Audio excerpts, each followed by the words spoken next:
नमस्कार, जोहार। छत्तीसगढ़ न्यूज में आपका बहुत बहुत स्वागत है। इससे पहले आप न्यूज को कहां से देख रहे हैं, कमेंट में जरूर बताएं। साथ ही चैनल को सब्सक्राइब करना बिल्कुल ना भूलें। छत्तीसगढ़ के सीएम विष्णुदेव साय ने लोकसभा चुनाव में जमकर बहाया पसीना। 71 दिनों में की 133 जनसभाएं।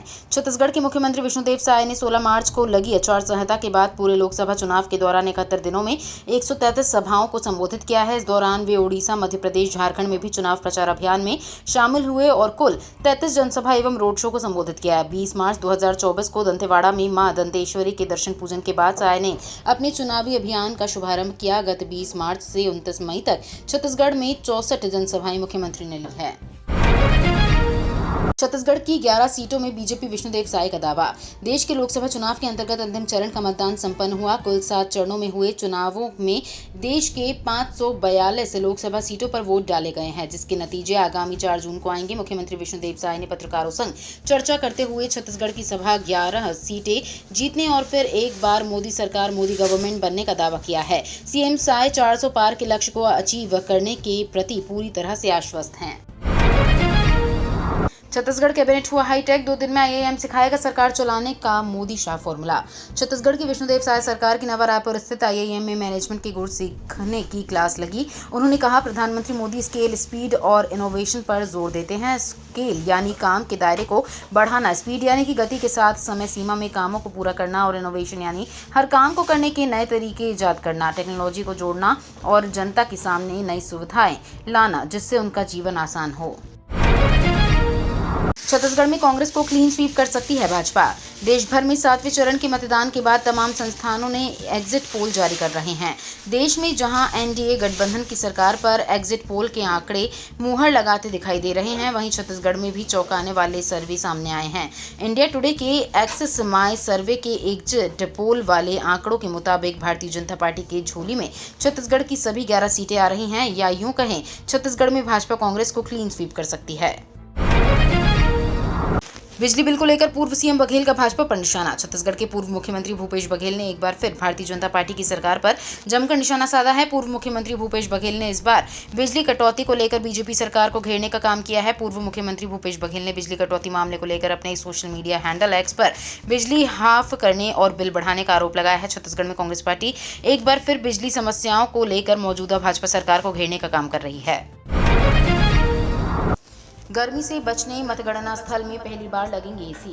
छत्तीसगढ़ में गर्मी का कहर जारी है। यहां कई लोगों की हीट वेव से मौत हो चुकी है। भीषण गर्मी के बीच 4 जून को मतगणना के लिए जिला निर्वाचन अधिकारी कर्मचारियों को गर्मी से राहत देने के लिए दुर्ग जिले में पहली बार मतगणना स्थल को ठंडा किया जाएगा। इसके लिए जिला निर्वाचन अधिकारी ऋचा प्रकार चौधरी ने अब सभी जगह एसी लगाने के निर्देश दिए हैं। भिलाई के श्री शंकराचार्य टेक्निकल कैंपस में बने स्ट्रांग रूम के मतगणना स्थलों में पहली बार एसी लगाए जाएंगे।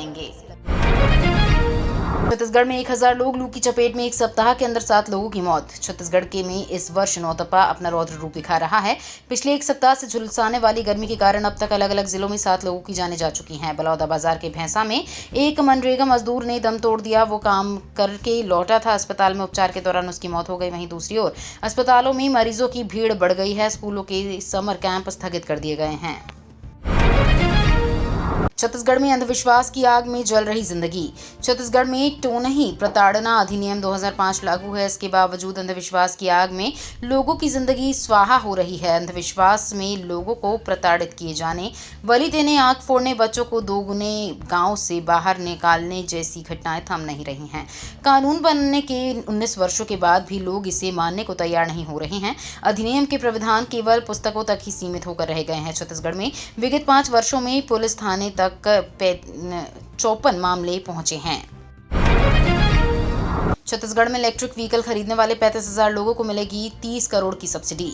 छत्तीसगढ़ में इलेक्ट्रिक व्हीकल खरीदने वाले 35,000 लोगों के बैंक खातों में जून के प्रथम सप्ताह में 30 करोड़ रुपए की सब्सिडी ऑनलाइन जमा होगी। राज्य सरकार से 30 करोड़ रुपए मिलने के बाद ई वाहनों को चिन्हांकित किया गया है। अधिकारियों ने बताया कि लोकसभा चुनाव की आचार संहिता समाप्त होते ही ईवी खरीदारों के खातों में राशि हस्तांतरित होगी। साथ ही ये बताया गया है कि उनके पास केवल 17.5 लाख रुपए ही शेष बचे हैं। इसके बाद राज्य सरकार के वित्त विभाग ने 30 करोड़ रुपए का बजट जारी कर ईवी खरीदारों को राहत दी है। छत्तीसगढ़ छोड़ने के लिए मजबूर ग्रामीण, मनरेगा की दर कम तो शहरों में तलाश रहे रोजगार। छत्तीसगढ़ में ग्रामीणों का पलायन थमने का नाम नहीं ले रहा है। रोजगार करने के लिए गांव से युवा या तो शहर जा रहे हैं या फिर दूसरे प्रदेश जा रहे हैं। बस्तर संभाग के 7 जिलों के आदिवासी अंचलों में रहने वाले सैकड़ों ग्रामीण हर दिन रोजगार की तलाश में दूसरे राज्यों में पलायन कर रहे हैं। इसमें महिलाएं भी शामिल हैं। पलायन कर रहे ग्रामीणों का कहना है कि छत्तीसगढ़ में मनरेगा के तहत काम तो दिया जाता है, लेकिन मनरेगा की दर काफी कम है और महंगाई बहुत ज्यादा। छत्तीसगढ़ गवर्नमेंट ने 2 उद्योगों पर की बड़ी कार्रवाई, लाइसेंस रद्द। उद्योग मंत्री लखनलाल देवांगन के निर्देश के बाद जिला व्यापार एवं उद्योग केंद्र ने तिफ्रा की 2 गैर औद्योगिक इकाइयों की लाइसेंस को निरस्त कर दिया है। वहीं 20 बंद या गैर औद्योगिक गतिविधियों में संलग्न इकाइयों को नोटिस जारी किया गया है। छत्तीसगढ़ न्यूज गौरतलब है कि तिफ्रा, सिरगिट्टी और सिलपहरी औद्योगिक क्षेत्र से लगातार उद्योगपतियों द्वारा शासन से लीज पर जमीन लेकर गैर औद्योगिक कार्य किए जाने की शिकायत मिल रही है। 5000 संविदा कर्मचारियों ने लगाए वेतन नहीं देने के आरोप। प्रदेश में 403 स्वामी आत्मानंद अंग्रेजी माध्यमिक उत्कृष्ट स्कूलों में लगभग 5000 संविदा कर्मचारियों, कॉन्ट्रैक्ट एम्प्लॉयज को विगत 3 माह से वेतन नहीं दिया जा रहा है। वहीं इन स्कूलों में प्रति नियुक्ति पर पदस्थ शासकीय कर्मचारियों को प्रतिमाह वेतन मिल रहा है, जिसको लेकर छत्तीसगढ़ संविदा शिक्षक, छत्तीसगढ़ कॉन्ट्रैक्ट टीचर एवं कर्मचारी संघ के प्रदेश अध्यक्ष विकास तिवारी ने लोक शिक्षण संचालक दिव्या उमेश मिश्रा को पत्र लिखकर तत्काल राशि आवंटित करने की मांग की है। छत्तीसगढ़ में ईवी खरीदने वालों को जून के पहले हफ्ते में मिलेगी सब्सिडी। छत्तीसगढ़ में रह रहे और आपने इलेक्ट्रिकल व्हीकल खरीदा है तो ये आपको सरकार जून के पहले हफ्ते में सरकार सब्सिडी राशि खातों में भेजेगी। बता दें, छत्तीसगढ़ में सरकार इलेक्ट्रिक वाहनों के खरीदने पर लोगों को व्हीकल की कीमत की 10% राशि सब्सिडी के रूप में देती है। पिछले 10 महीनों से ईवी खरीदारों की सब्सिडी रुकी हुई थी, अब ये जारी होने वाली है। एग्जिट पोल के दौरान राहुल गांधी ने लिखी राष्ट्रपति को चिट्ठी। लोकसभा चुनाव के दौरान राहुल गांधी ने अग्निवीर योजना को बीजेपी पर हमला पर बोला है। इसी बीच अग्निवीर योजना को लेकर राहुल गांधी ने राष्ट्रपति द्रौपदी मुर्मू को पत्र लिखा है। अपने इस पत्र में राहुल गांधी ने आरोप लगाया है कि अग्निवीरों के साथ भेदभाव हो रहा है। ऐसे में उन्हें इस पर तुरंत ध्यान देने की जरूरत है।